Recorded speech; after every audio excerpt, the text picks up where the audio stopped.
Well, a very happy Wednesday night, Central Texas. Meteorologist Matt Farrell here with a look at your weather. Let's start off by taking a look at some of the totals for today. 100 degrees again in Waco, another day, another triple-digit temperature. There were a couple of spots in Central Texas that fell just short, but most of us, again, back up into the triple digits. Started off at 79, a little bit of humidity there causing us not to start off the day in the mid-70s like we have in previous mornings.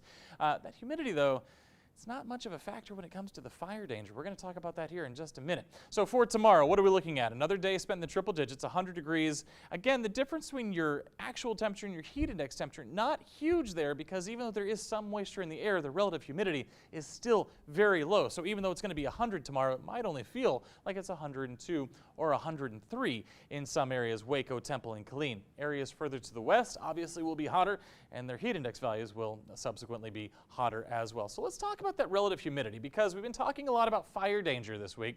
And again, that's one of the factors. Low humidity increases your fire danger. It makes the temperatures a little more comfortable, but again, every positive has to have an associated negative, right? So the positive is the heat is a little more comfortable. The negative is, of course, elevated fire danger. So let's take a look at your relative humidity forecast here over the next couple of days.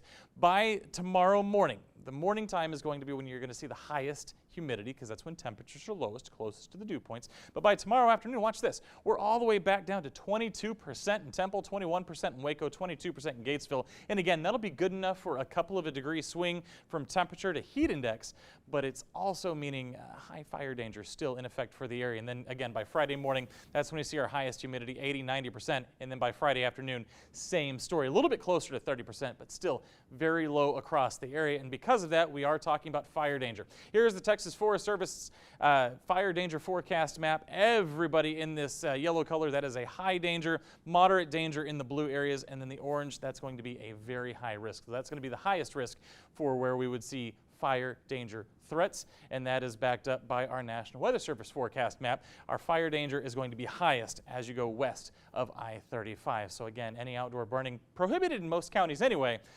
Just not a good idea, because fires can start and spread quickly. In addition to the fire danger, of course, it's still going to be hot tomorrow, so a heat advisory is still in effect through 8 o'clock tomorrow night.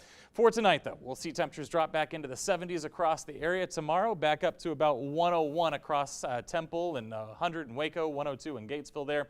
And then as we head into our 7-day forecast, we're keeping the triple digits in the forecast through the weekend. Unfortunately, just no relief to be found here, no rain, and temperatures staying in those triple digits.